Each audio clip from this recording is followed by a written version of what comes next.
अस्सलाम वालेकुम। दुनिया में इससे ज़्यादा ज़बरदस्त टोटके नहीं हो सकते। सफ़ेद बाल वक्त से पहले आना शुरू हो गए तो घबराएं मत।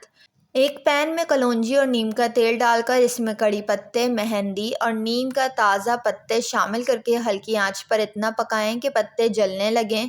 जब आप पका रहे होंगे तो इसमें झाग आ रहा होगा। ये झाग जब बनना रुक जाए तो मतलब आपका तेल तैयार हो गया है। अब इसे छान कर एक बोतल में रख दें और हफ्ते में 3 बार इसका इस्तेमाल करें।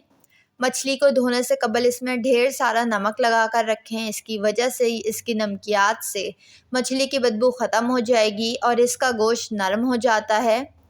वॉशिंग मशीन में सर्फ़ के साथ किचन में मौजूद इन चीज़ों को इस्तेमाल करने से सर्फ़ की खपत भी कम होती है और कपड़े भी अच्छे से धुलते हैं। ज़्यादा कपड़े एक साथ धोने से सर्फ़ का इस्तेमाल कम करने वाली ख़वातीन के लिए सबसे शानदार टोटका है कि वो मशीन में नमक डालकर कपड़े धो लें। इससे नमक में मौजूद सल्फ़र कंपाउंड सर्फ़ के साथ मिलकर कीमियाई ख़वास पैदा करते हैं, जिनसे कपड़ों में लगी गिर्द और धूल मट्टी भी जल्द से जल्द निकल जाती है और इनका रंग भी ख़राब नहीं होता। मशीन में नमक डालने से आपको कमीज़ों के कॉलर को हाथ से रगड़ना नहीं पड़ेगा, क्योंकि ये कपड़ों की अंदरूनी तह में जाकर ज़िद्दी दाग निकाल कर बाहर करने की सलाहियत रखते हैं। वो कपड़े जिनको ब्लीच में धोने से मना किया जाता है, लेकिन दाग धब्बे लगने की सूरत में ब्लीच का इस्तेमाल लाजमी करना पड़ता है। इनको साफ़ करने के लिए बेकिंग पाउडर और सर्फ एक अच्छे टोनर ब्लीच का काम करता है। बेकिंग सोडा सूती कपड़ों के धागों को नरम और मुलायम रखने में अहम किरदार अदा करता है। जितने भी क्लिनजिंग और ब्लीच पॉलिस्टर को साफ़ करने में इस्तेमाल होते हैं, इनमें बेकिंग पाउडर का इस्तेमाल होता है।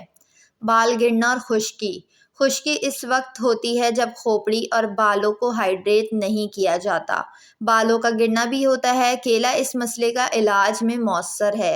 केले में मौजूद मिनरल्स और विटामिन सर की जिल्द को हाइड्रेट रखते हैं, जो बालों को सेहतमंद रखने में मदद देते हैं। केले का हेयर मास्क इस तरह तैयार करें कि केले को मैश करके बालों पर लगाएं, फिर इसे अपने सर पर शावर कैप रख लें।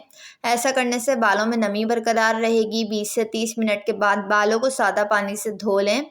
इस पैक को हफ्ते में 1 बार इस्तेमाल करने से बाल गिरना बंद हो जाएंगे और खुश्की दूर हो जाएगी। फर्श के दागों को भी सिरके से साफ़ किया जा सकता है। इसके लिए 1 कप सिरका में 1 चाय का चम्मच नमक मिलाकर मिक्सचर बना लें। अब इसे ब्रश या स्क्रब की मदद से रगड़ें। सिलेंडर के दाग चंद मिनटों में गायब हो जाएंगे। फर्नीचर कितना भी खूबसूरत और चमकदार क्यों ना हो, वक्त के साथ धूल मिट्टी और बार बार साफ़ करने से इसकी चमक कम हो जाती है, जिसकी वजह से वो बदरंग और पुराना लगने लगता है। अब आप घर बैठे आप अपना फर्नीचर पॉलिश कर सकते हैं, वो भी बिना किसी की मदद के। पॉलिश तैयार करने के लिए आपको सिर्फ 3 चीज़ों की ज़रूरत है: आधा लीटर थिनर, आधा पाव संदरस, मलमल का कपड़ा। सबसे पहले आपको किसी कागज़ या कपड़े के ऊपर संदरस का निकाल कर बारीक पीस लेना है। आप किसी भी तरह इसे पीस सकते हैं जो आपको ठीक लगे। संदरस आपको किसी भी फर्नीचर या फिर पेंट की दुकान से मिल जाएगा बासानी। अब इस पिसे हुए संदरस को थिनर की बोतल के अंदर डाल दें। डालकर ढक्कन लगाकर इसे अच्छी तरह हिलाते रहना है हर थोड़ी देर में, फिर इसे रात भर के लिए रख देना है।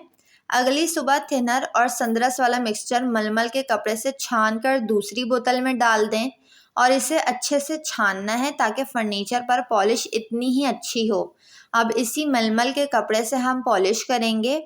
पॉलिश करने से पहले मतलूबा जगह की सूखे कपड़े या ब्रश की मदद से सफाई करें ताकि धूल मिट्टी बाकी ना रहे। मलमल के कपड़े पर थोड़ी सी पॉलिश लगाएं और जहाँ जहाँ भी आपको पॉलिश करनी है वहाँ अच्छे से इसका एक हाथ फेर दें। जब आप एक हाथ फेरते हुए नीचे आएँ तो आप वापस ऊपर मत जाइएगा, वरना पॉलिश ख़राब सी लगेगी। जब तक पॉलिश खुश्क ना हो जाए तब तक आपने इस बात का ख्याल रखना है कि इस पर मिट्टी ना पड़े, इसलिए कमरे के खिड़की और दरवाजे बंद रखें। इस पॉलिश को आप खुश्क होने के बाद गीले कपड़े से भी साफ़ कर सकते हैं, ये ख़राब नहीं होगी। साल में 1 बार इस पॉलिश को अपने फर्नीचर पर इस्तेमाल करें, फर्नीचर चमक जाएगा। वीडियो को लाइक और चैनल को ज़रूर सब्सक्राइब कर लें।